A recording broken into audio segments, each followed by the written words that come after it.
Bapak tahu One Piece nggak, Pak? One Piece, One Piece. kartun apa ya, anime. Anime ya, anime. Ya tapi saya nggak terlalu mengikuti. Pak Prabowo tahu One Piece. Tapi nggak terlalu mengikuti. Ya, itu tadi saya menanyakan One Piece kan, Pak. Mungkin saya bisa kasih tahu ke Bapak karena One Piece ini, Pak, ini spektakuler, Pak. Jadi Ya. One Piece adalah sebuah karya. Nah, karya kreatif dan ini berasal dari negara Jepang. One Piece dari negara Dari Jepang, Pak. Dari Jepang. Jadi anime itu dari Jepang. Nah, Ada nggak anak-anak Indonesia yang bisa bikin kayak begitu? banyak, Pak. Begitu? Banyak, tapi kita selama ini tuh hanya menjadi tukang, Pak. Tukang dalam artian sumber daya manusia kita banyak, tapi kita tidak bisa membuat IP-nya sendiri, intellectual property-nya sendiri, sehingga kita hanya menjadi tukang, Pak. Mungkin di obrolan kali ini saya tuh ingin memberitahu Bapak bahwa Jepang itu punya strategi budaya yang sangatlah fantastis. Tadi kan saya juga bertanya ke jenengan kalau misalnya di dalam Kementerian Pertahanan itu kan apakah kita hanya bertahan, Pak? Kan kita offense juga bisa, Pak, ya? Kita offense dalam rangka Pengamanan negara. dalam rangka pertahanan. Oke, dalam rangka pertahanan. Jadi kita wawasan kita tidak mau mencaplok negara lain. Ya.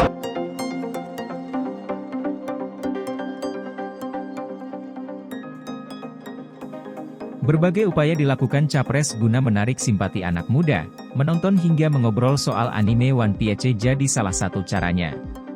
Kandidat Capres Prabowo Subianto mengaku mengetahui anime. Menurut Prabowo Subianto, dirinya mengetahui salah satu anime yakni One Piece. Meski mengetahui, Prabowo Subianto mengaku tak mengikuti perkembangannya secara seksama. Pernyataan Prabowo Subianto ia sampaikan saat berbincang dengan sineas Bayuska. Lebih jauh, Prabowo Subianto pun bertanya tentang kemampuan pekerja kreatif Indonesia dalam membuat produk seperti One Piece. Pertanyaan ini pun seketika dijawab oleh Bayuska. Di kesempatan itu pula Bayuska menyarankan kepada Prabowo Subianto agar memperkuat industri kreatif. Kata Bayuska kepada Menhan Prabowo Subianto, ekspansi industri kreatif dapat dijadikan upaya pertahanan.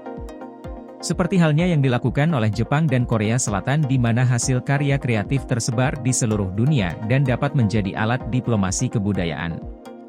Mendengar penjelasan Bayuska itu, Prabowo Subianto terlihat mengangguk kepalanya dan menyimak dengan seksama.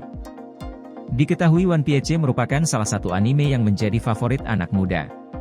Pasalnya anime yang menceritakan kisah bajak laut masih bertahan meski sudah memproduksi hingga ribuan episode. Ketertarikan Prabowo Subianto akan anime semakin menguatkan upayanya untuk menarik simpati anak muda. Mengingat anak muda merupakan kelompok pemilih paling besar di Pilpres 2024 mendatang.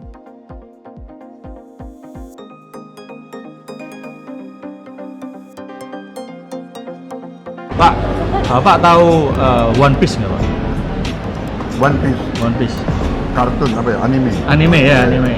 Ya tapi saya nggak terlalu mengikuti. Pak Prabowo tahu One Piece. Tapi nggak terlalu mengikuti. Ya, itu tadi saya menanyakan One Piece kan, Pak. Mungkin saya bisa kasih tahu ke Bapak karena One Piece ini, Pak, ini spektakuler, Pak. Jadi Ya. One Piece adalah sebuah karya. Nah, karya kreatif dan ini berasal dari negara Jepang. One Piece dari negara Dari Jepang, Pak. Dari Jepang. Jadi anime itu dari Jepang. Nah, Ada nggak anak-anak Indonesia yang bisa bikin kayak begitu? banyak, Pak. Begitu? Banyak, tapi kita selama ini tuh hanya menjadi tukang, Pak.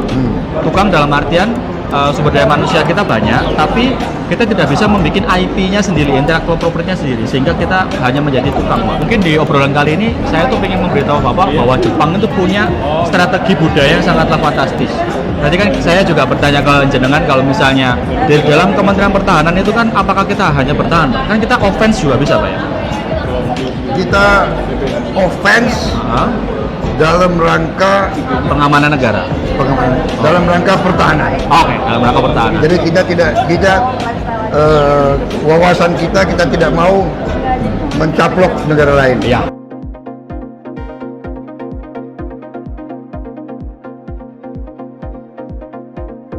Jangan lupa subscribe ya.